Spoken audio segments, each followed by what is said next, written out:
All right, let's unlock some potential, shall we? Today we're doing a deep dive into a chapter from Understanding Your Potential, Discovering the Hidden You, and it really digs into what we're all capable of, pushing past our limits. Yeah, it really gets you thinking differently, about personal growth right from the start. It talks about venturing into new territories. It even has this quote about having the courage to lose sight of the shore to discover new oceans. It's a powerful image, isn't it? Yeah. Makes you think about taking risks and all that. But the study guide also asks this big question right at the beginning. What kind of people change the world? What do you make of that? It's interesting. I think they're being deliberately open-ended there. Yeah. Yeah, it's making us think about, maybe anyone can change the world. It challenges our assumptions about who can make a difference. That's a good point. We often think of these big, important people as the only ones who can change things. But maybe it's really about the everyday choices we all make. Exactly. And if you think about it, tie it back to that quote about courage and new oceans, maybe it's saying that changing the world starts with changing ourselves, right? Like pushing our own boundaries. I like that. So personal growth can be the first step to something much bigger.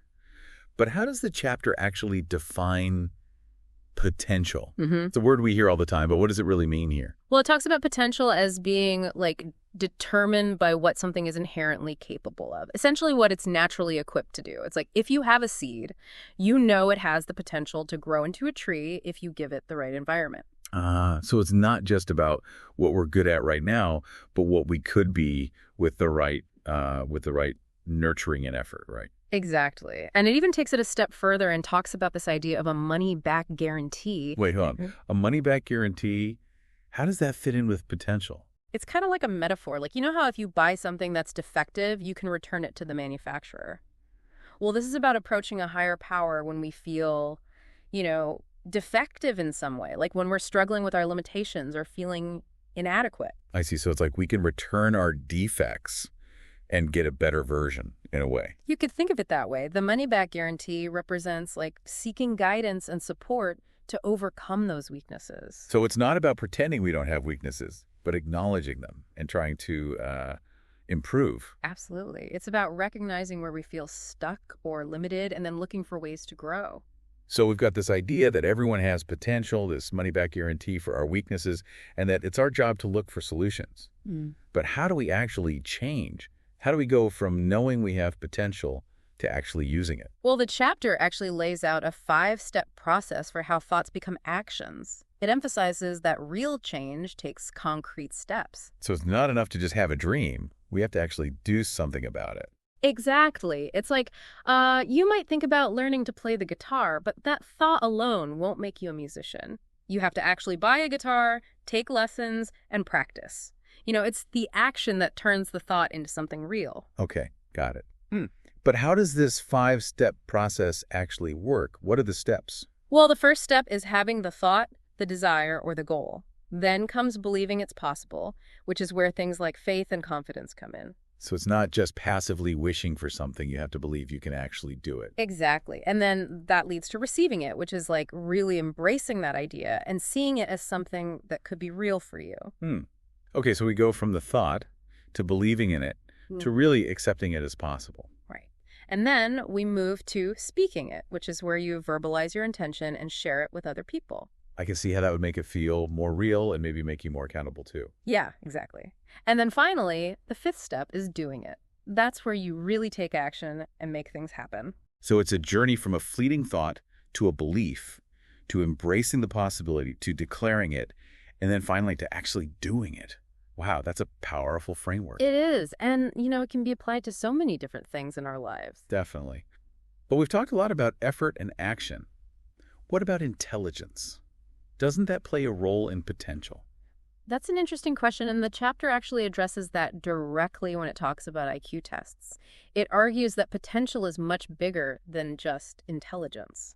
You mean it's not just about being book smart? Exactly. Potential includes things like character traits, your skills, how resilient you are, your ability to learn and adapt. It's much broader than just your IQ.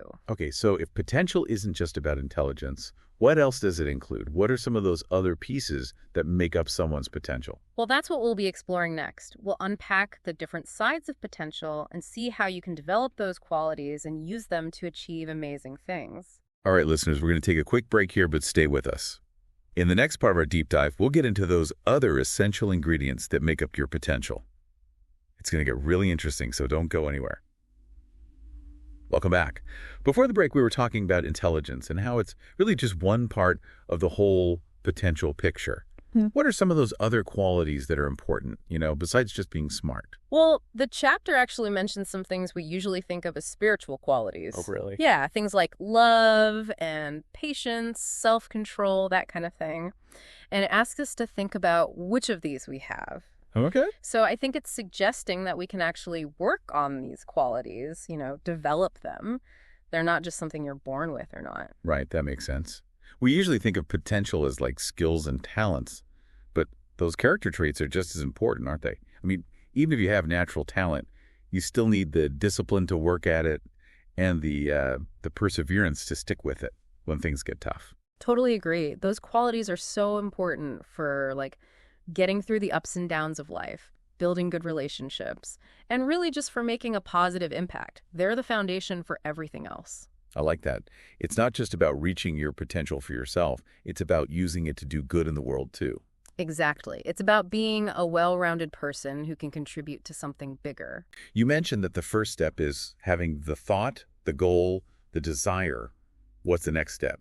Believing that it's possible. And that's where things like faith and having a positive mindset come in. You have to go beyond just hoping for something and really start believing that it can happen. So we can't just sit around and wait for change. We have to actively believe that we can make it happen. Exactly. It's about shifting your mindset from, I wish I could, to I can. And once you have that belief, then you move to the next step, which is receiving it. That means really embracing that idea as something that can actually be real for you. So it's like that's when it really starts to become a part of your vision for yourself, right? Exactly. You internalize it, and once you've done that, the next step is speaking it, which is where you say it out loud, you tell people what you're going to do. Oh, yeah, I can definitely see how that would make you more accountable. Like when you say it out loud to someone, it becomes more real. Right. And then finally, we get to the most important step, which is doing it, taking action. So it all starts with a thought, and then it becomes a belief. Then you embrace it, then you declare it, and then you finally take action to make it real. Exactly. It's a reminder that potential without action is really just wasted energy. Totally. But we also have to realize that it's not always going to be a smooth ride, right? Yeah. There are going to be bumps along the way. Definitely. It's like, think about learning to ride a bike. You're not going to be perfect the first time. Yeah. You might wobble. You might even fall a few times. But the important thing is to get back on and keep practicing. I like that. So it's okay to make mistakes as long as we keep going.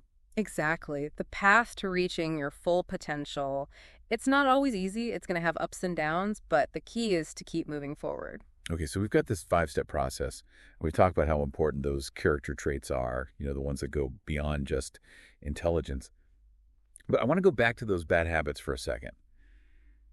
It's easy to say that we're going to dominate them, but how do we actually do that? Well, it definitely takes effort, but remember that money-back guarantee we talked about. That applies here too, If you're having trouble with a habit, it's okay to ask for help. Right, like finding a coach or a mentor, right? Someone who can help you figure out what's holding you back, make a plan, and keep you accountable. Exactly. They can give you support, help you stay motivated, and teach you strategies for overcoming those obstacles. And just like if you were working with a coach, they wouldn't expect you to lift 100 pounds on your first day at the gym. You have to be patient with yourself when it comes to breaking habits too, Start small, focus on one thing at a time, and celebrate your progress. It's about progress, not perfection. Exactly. Recognizing that change takes time and it takes consistent effort. And that reminds us that potential isn't just about intelligence. It's about so much more. It's about character, resilience, perseverance. It's about having those qualities that allow you to overcome the tough stuff and reach your goals. Sometimes this whole idea of potential can feel kind of overwhelming, like where do you even start? Yeah, I get that. It's easy to feel stuck when you think about how much there is to do. But remember, it's a journey, not a destination. Just start by focusing on one thing you want to work on. Right. One habit you want to change. One skill you want to learn. Okay, so break it down into smaller steps. Yeah, take small steps, be consistent, and you'll be amazed at how much progress you can make. That's encouraging. It's about taking those small steps and celebrating those small wins. Right, and remember, you don't have to do it all at once. It's all about making progress. This has been such a great conversation. It's really making me think differently about what potential is and how to really use it. It's not about waiting for something magical to happen. It's about making choices, taking action, and enjoying the journey. Couldn't agree more. It's about recognizing that we have the power to change, to grow, to achieve great things, but it's up to us to use that power. Absolutely. So as we move on to the last part of our deep dive, I want to ask our listeners a question. What's been resonating with you the most so far? What's one thing you're going to take away from this part of the episode? We'd love to hear your thoughts. We're going to keep going with this fascinating topic of unlocking your potential, so stick with us for the final part of our deep dive. We're going to go even deeper into this idea of personal transformation and how to make it a reality. Welcome back to our deep dive on unlocking potential.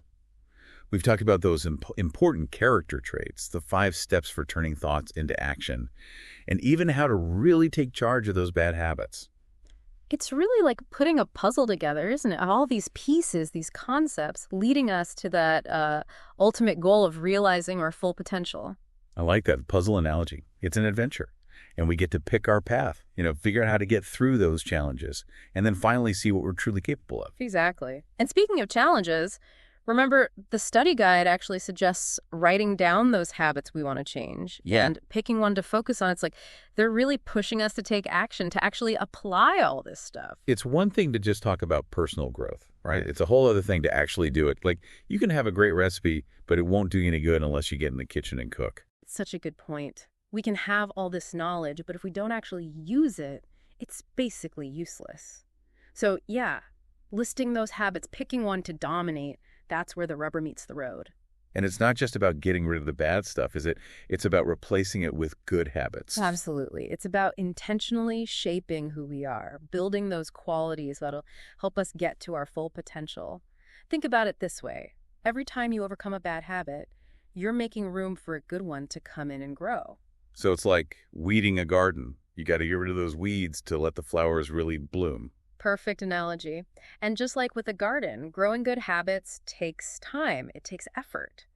But if you're consistent, you give it that attention and care, you can really transform yourself. You create that fertile ground, so to speak, for real growth. And it's good to remember, we don't have to do this alone, right? We've got that money-back guarantee like we talked about. We can always reach out for guidance, for support when we need it.